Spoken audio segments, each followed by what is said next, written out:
Bonjour à tous, bienvenue sur Radio Sensation. Aujourd'hui, je reçois Nathalie Perret. Bonjour. Bonjour. Vous êtes membre de l'association Bernay Zéro Déchet. On va voir avec vous quelques trucs et astuces pour limiter l'impact de ces déchets au quotidien. Mais d'abord, revenons sur l'actualité.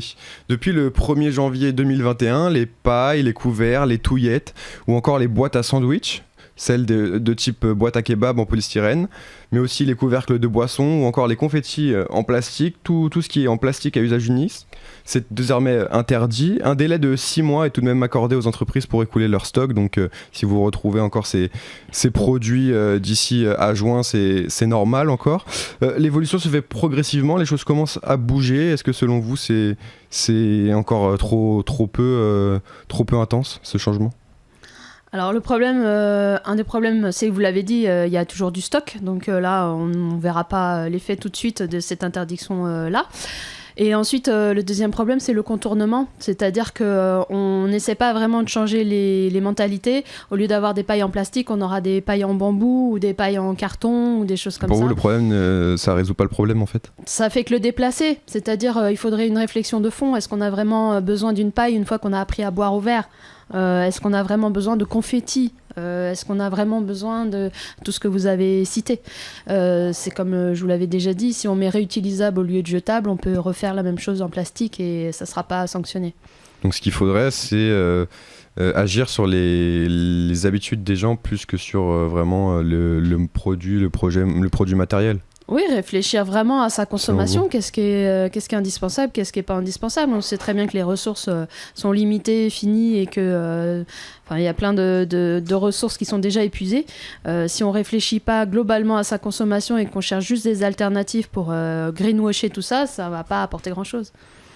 L'année prochaine, ce sera au tour des suremballages plastiques pour les fruits de moins d'1,5 kg d'être interdits. Il y aura aussi interdiction des sachets de thé en plastique. Et enfin, tous les établissements recevant du public auront l'obligation d'avoir des fontaines à eau pour éviter que les gens ne viennent avec leurs bouteilles en plastique. Qu'est-ce que vous en pensez de ces mesures ? Elles sont efficaces ou... Elles sont efficaces si à côté des fontaines à eau, il n'y a pas des distributeurs de gobelets en plastique ou en carton ou en bambou, etc. Qui feront que les gens garderont exactement les mêmes habitudes. Et puis, c'est surtout c'est à chacun individuellement. C'est pas parce qu'il y aura des fontaines à eau que les gens ne viendront pas avec leurs bouteilles en plastique s'ils ont gardé l'habitude de consommer dans des bouteilles en plastique. Donc, il faut vraiment... Il y a des endroits où on a carrément interdit l'eau en bouteille en plastique. Par exemple, il y a des villes en Australie où c'est complètement interdit. Il y a des endroits sur Terre où des villes entières peuvent être complètement sans bouteilles en plastique. Je pense qu'il faut des mesures volontaristes de ce style pour que ça change vraiment. Si on change juste un petit point d'habitude, ça fera un petit progrès. Est-ce qu'il y a des pays, vous avez cité l'Australie, qui sont, dont on pourrait s'inspirer et qui ont déjà avancé énormément sur ces sujets ? Oui, il y a des villes entières zéro déchet. La plus grande et la plus emblématique, c'est peut-être San Francisco, qui a affiché cette ambition-là et qui a réussi à faire baisser énormément les poubelles des gens qui ont vraiment changé leur habitude de consommation. On va y venir aussi en France sous le fait de la loi, parce qu'il va falloir séparer les déchets putrescibles. On en avait parlé la dernière fois. On va payer peut-être rapidement nos poubelles au poids, donc c'est pareil, il faudra faire attention. Mais il faut de la volonté politique, il faut de la volonté de tous les responsables d'achat. Et puis vous parliez des lieux publics, il faut commencer par les collectivités. Quand dans un conseil avec 110 conseillers, il y a 110 bouteilles de plastique qui sont distribuées, ça le fait pas. Justement, on l'a dit, les entreprises là, actuellement n'ont plus le droit, jusqu'en juin en tout cas, n'ont plus le droit de distribuer des bouteilles d'eau en plastique dans les entreprises. Les bouteilles d'eau en plastique, c'est vraiment le pire déchet selon vous ? C'est vraiment un fléau ? C'est volumineux, donc c'est très visible. Quand vous en avez qui traînent dans la rue, ça se voit beaucoup. Après, j'ai pas en tête les chiffres exacts. Ce qui est le plus nuisible, c'est pas les gros déchets, puisqu'on peut les récupérer. Ce qui est plus nuisible, c'est les petits déchets, puisque ceux-là, dans l'océan, par exemple, ils sont irrécupérables. Alors j'aimerais à présent vous faire découvrir une initiative normande. Alors partie du constat que d'un côté il y a 16 milliards de bouteilles plastiques qui sont vendues chaque année en France, et de l'autre il y a des industriels qui sont en manque de plastique pour les refabriquer. Une entreprise, Green Big, a donc eu l'idée de faire le lien entre les consommateurs de plastique et les industriels dans une démarche qu'on appelle d'économie circulaire, pour réutiliser ce qui a déjà été fabriqué. On a interviewé Benoît Paget, cofondateur de l'entreprise. Il nous explique comment fonctionne cette machine Bibot qui permet de recycler des bouteilles. La machine Bibot fonctionne hyper simplement. Le consommateur, l'utilisateur arrive avec ses bouteilles, donc en général il rapporte entre 15, 20, 25 bouteilles qui viennent de chez lui. Il scanne la bouteille avec le code barre là où la bouteille est insérée. Le code barre nous permet de vérifier que c'est bien une bouteille qu'on veut prendre, pour ne pas prendre les bouteilles qu'on ne veut pas. Alors les bouteilles en verre par exemple, les bouteilles de lait qui sont dans un autre type de plastique. Ensuite de ça, la bouteille part sur un petit tapis. Elle est transférée dans une trémie dans laquelle on va trier les bouteilles couleurs des bouteilles incolores. Et après, elle va être broyée en jolies petites paillettes qui vont finir dans des bacs qu'on va récupérer quand la machine est pleine, sachant que la machine est assez petite. Elle fait moins d'1 mètre carré, mais elle contient 3500 bouteilles. Alors les supermarchés ont le choix, ils peuvent soit acheter, soit louer la machine, mais ensuite ce sont elles qui vendent directement le plastique récolté aux industriels, ces supermarchés. Et les clients, eux, gagnent des bons d'achat de l'ordre d'1 centime par bouteille, mais ils peuvent également en faire don à une association. C'est pour les inciter à recycler leurs bouteilles. Que pensez-vous de cette machine ? Alors j'avais vu la vidéo, hein. Je suis partagée, il y a du bon et du mauvais, c'est-à-dire que le bon côté c'est d'habituer les gens ou de réhabituer à une sorte de consigne. Certaines sensibilisations quand même.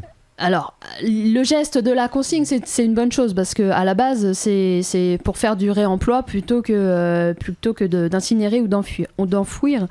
Maintenant, il y a quand même 2 problèmes avec le plastique. C'est que, comme il le dit, toutes les bouteilles ne seront pas acceptées parce que les plastiques, il y en a plein de familles différentes et que c'est très difficile à l'échelle d'un entrepreneur, il ne va pas pouvoir créer une filière de recyclage du plastique. Donc, ce que j'aimerais savoir, c'est comment c'est recyclé derrière. Est-ce que c'est bien recyclé ? En quoi c'est recyclé, etc.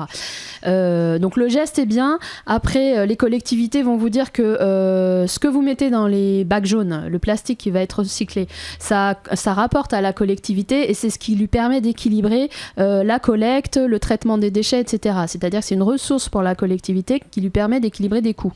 Si ce genre de machine se multipliait au point qu'il n'y ait plus de plastique dans les bacs jaunes, ça pourrait à terme poser un problème pour les collectivités qui ne pourraient plus gérer de la collecte et du recyclage de plastique.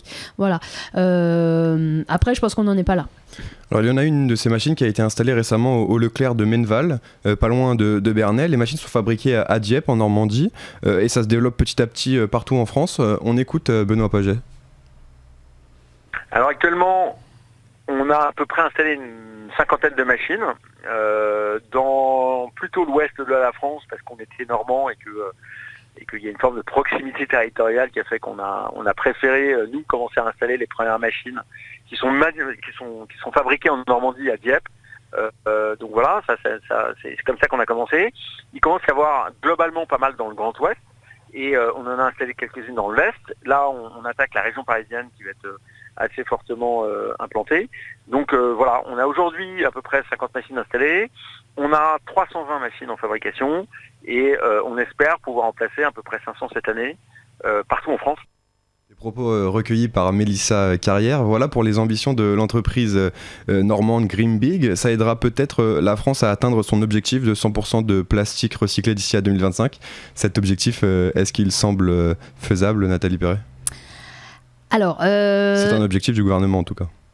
Oui, c'est comme plein d'autres objectifs, 50 millions de personnes vaccinées, voilà. C'est le plastique recyclé, malheureusement, complètement recyclé, c'est pas possible puisqu'il faut toujours du plastique vierge, de la matière complètement vierge. A priori, à l'heure actuelle, on ne sait pas faire du plastique 100% recyclé et surtout 100% recyclable. C'est-à-dire que le plastique arrive vite en fin de circuit de recyclage. On peut pas, c'est pas comme le verre qui peut être recyclé tel quel beaucoup de fois ou comme le papier qui peut être recyclé une dizaine de fois. Le plastique, c'est beaucoup plus court parce que la composition et la complexité fait que on recycle pas une bouteille en plastique. Ça redevient pas une bouteille en plastique. Donc ce qui est problématique, c'est globalement la culture du plastique. Et même si je trouve ces initiatives-là ludiques d'abord, parce que quand on pourra plus rien faire d'autre qu'aller mettre ces bouteilles en plastique dans une machine pour s'amuser, heureusement qu'il y aura ça. Mais c'est vraiment c'est une goutte d'eau, quoi. Et ce qu'il faut, c'est changer d'abord de notre addiction à la ressource pétrolière, parce que ça va pas durer indéfiniment, et le plastique c'est du pétrole. Et puis revenir à des matières qui vont vraiment du cradle to cradle, berceau berceau, économie vraiment circulaire. Et le plastique, il ne pourra jamais faire ça. Merci beaucoup Nathalie Perret d'avoir été avec nous sur Radio Sensation. Vous pouvez retrouver cette émission en podcast audio ou vidéo sur notre site ou sur notre application Radio Sensation.